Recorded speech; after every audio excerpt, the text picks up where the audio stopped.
नमस्कार दोस्तों, आपका मेरे चैनल में हार्दिक स्वागत है। दुनिया में हर व्यक्ति घर में चाहता है धन हो, सुख समृद्धि हो तथा यश हो, और हर कोई यशस्वी ही बनना चाहता है। इन सब चीजों को पाने के लिए व्यक्ति विभिन्न प्रकार के उपाय करता है। चाहता है कि उसके घर में हमेशा सुख हो, समृद्धि हो तथा मेरा घर वैभवशाली हो और मेरे घर में कभी धन की कमी ना हो। इसलिए वास्तु शास्त्र में कुछ ऐसे उपाय बताए हैं जिससे आप माता लक्ष्मी को प्रसन्न कर सकते हैं। और यह मान्यता है कि यदि माता लक्ष्मी किसी व्यक्ति पर प्रसन्न हो जाएं, तो उस व्यक्ति को वो रंक से राजा बना देती हैं, और यदि माता लक्ष्मी रुष्ट हो जाएं, तो उस व्यक्ति को कंगाल भी बना देती हैं। इसलिए वास्तुशास्त्र में कुछ ऐसी बातों को बताया गया है जिससे कि माँ लक्ष्मी अप्रसन्न हो जाती हैं। अतः आपको उन बातों के बारे में मालूम होना चाहिए और उन बातों का विशेष ध्यान रखना चाहिए कि जिन चीजों की वजह से घर में नकारात्मक ऊर्जा बढ़ जाती है तथा साथ ही साथ माता लक्ष्मी भी रुष्ट हो जाती हैं। इसलिए आपको अपने घर की रसोई में कुछ ऐसी चीजें हैं जिनकी मात्रा कभी कम नहीं होनी चाहिए, और उनमें से कुछ 4 चीजें ऐसी हैं जिनके बारे में मैं आज आपको बताऊंगा। साथ ही साथ यह भी आपको मालूम होना चाहिए कि ये चीजें अगर घर में खत्म हो जाएं तो आपके घर में नकारात्मक प्रभाव बढ़ने लग जाता है और माँ लक्ष्मी इससे रूठ जाती हैं। अतः इन चीजों को कभी अपने घर में खत्म नहीं होने देना चाहिए। उन चीजों के बारे में मैं आज इस वीडियो में आपको बताऊंगा, लेकिन उससे पहले आपसे एक विनती है कि यदि आप पहली बार मेरे इस चैनल पे आए तो चैनल को सब्सक्राइब कर लीजिएगा, वीडियो को लाइक कर दीजिएगा और ज्यादा से ज्यादा यह वीडियो शेयर कर दिएगा। साथ ही साथ कमेंट बॉक्स में जय माँ लक्ष्मी लिखना मत भूलिएगा। तो चलते हैं, जानते हैं कि वह कौन सी 4 चीजें हैं जो वास्तुशास्त्र में बताई गई हैं कि घर में कभी कम नहीं होनी चाहिए या खत्म नहीं होनी चाहिए। उनमें सबसे पहला नमक। वास्तुशास्त्र के अनुसार नमक कभी भी घर में खत्म नहीं होना चाहिए, क्योंकि वास्तुशास्त्र में भी बताया गया है कि यदि रसोई में नमक खत्म हो जाए तो नकारात्मक ऊर्जा घर में प्रवेश कर जाती है। इससे आपके घर में वास्तु दोष लग जाता है, और जिस घर में वास्तु दोष लग जाए उस घर में धन की समस्या होना निश्चित हो जाता है। इसलिए आपके घर में धन में कमी ना हो, इसलिए इस बात का विशेष ध्यान रखें कि घर में कभी भी नमक कम नहीं होना चाहिए। वास्तुशास्त्र में नमक को लेकर बहुत सारे उपायों के बारे में भी बताया गया है, और माना जाता है कि यदि नमक घर में नहीं हो तो नकारात्मक ऊर्जा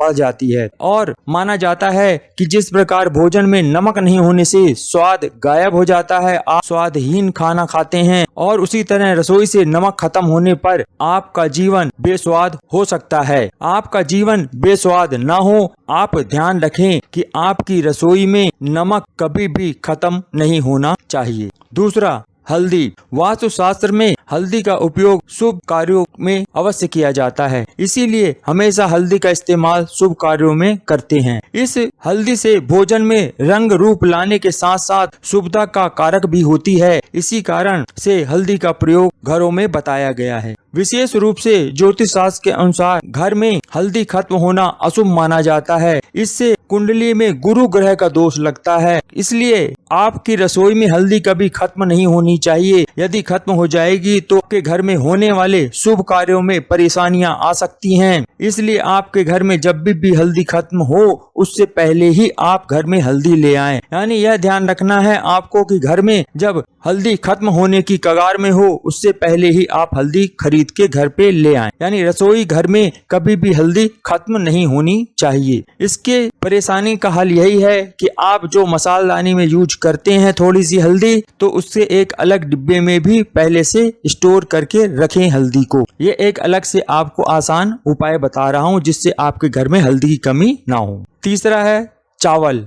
जब भी किसी भगवान की पूजा की जाती है या आराधना की जाती है तो उसमें चावल का इस्तेमाल अवश्य किया जाता है। यानी जब भी पूजा पाठ किया जाता है उसमें हम हमेशा चावल का इस्तेमाल अवश्य करते हैं। इसीलिए कुछ लोग तो चावल का सेवन ही बहुत कम करते हैं तथा वह अपने राशन में कभी कभी यह चावल मंगवाते ही नहीं हैं। अतः आपको यदि घर में धन संबंधी दिक्कत आ रही है तो आप देखिएगा, शायद हो सकता है आपके घर में चावल राशन के साथ नहीं मंगवाते होंगे। और अगर आप यह गलती कर रहे हैं तो आपको रसोई में चावल होना बहुत ही जरूरी है। चाहे आप चावल खाएं या ना खाएं, लेकिन थोड़े से चावल अवश्य खरीद के राशन में घर में रखनी चाहिए। यदि आप चावल खाते हैं तो आप अवश्य मंगाते होंगे होंगे यह उनके लिए है। जैसे बहुत लोग चावल खाना पसंद नहीं करते हैं, अगर आप नहीं खाते हैं तो भी आप थोड़े से चावल अवश्य अपने रसोई घर में ला के रखें। यदि आप चावल नहीं रखेंगे तो इससे आपको शुक्र ग्रह का दोष लगता है, और शुक्र ग्रह शरीर से जुड़ा हुआ होता है। शुक्र ग्रह शरीर का कारक होता है। यदि आपका शरीर बीमार रहने लग जाएगा तो आप काम पे नहीं जाएंगे, तो आपके धन आगमन में दिक्कत होगी। यदि आप व्यापारी होंगे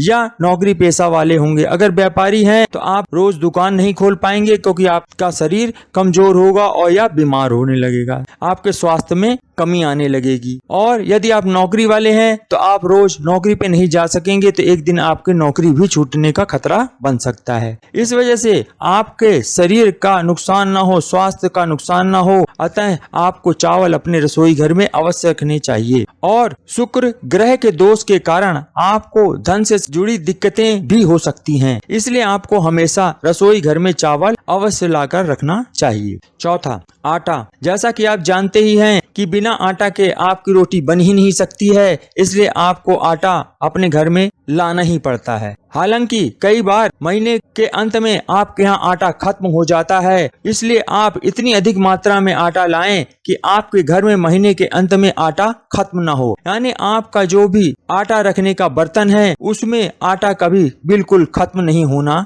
चाहिए, उसमें थोड़ा बहुत आटा अवश्य होना चाहिए। यदि आटा बिल्कुल खत्म हो जाता है तो यह भी अशुभ माना गया है, इससे आपके मान सम्मान की हानि होती है। अतः आपके घर में आटा हमेशा रहना चाहिए। आपकी रसोई घर में रखे हुए आटे के बर्तन में कभी भी आटे की कमी ना हो, इस चीज का आप विशेष ध्यान रखें। समय समय पर आपको यह जरूर देख लेना चाहिए कि आटा बिल्कुल खत्म तो नहीं हो गया है। ये वो 4 ऐसी चीजें हैं जो कि आपकी रसोई में हमेशा घर पे रहनी चाहिए। अगर यह आपके घर में नहीं रहेंगी या खत्म हो जाती हैं तो फिर आप समझ लीजिए आपको धन आगमन में रुकावटें पैदा हो सकती हैं, आपके जीवन में धन संबंधी परेशानियां भी बढ़ सकती हैं। यह आपके घर में ना हो, इसलिए इन चीजों का विशेष ध्यान रखें। आशा करता हूँ यह जानकारी आपको अच्छी लगी होगी, और ऐसी ही जानकारी मैं अपने इस चैनल पे देता रहता हूँ। यदि आप पहली बार मेरे इस चैनल पे आए, चैनल को सब्सक्राइब अवश्य कर लीजिएगा और बेल आइकन भी दबा दीजिएगा। वीडियो को लाइक कर दीजिएगा, ज्यादा से ज्यादा वीडियो शेयर कर दीजिएगा, और अंत में कमेंट बॉक्स में जय माँ लक्ष्मी लिखना मत भूलिएगा। जय माँ लक्ष्मी की। धन्यवाद।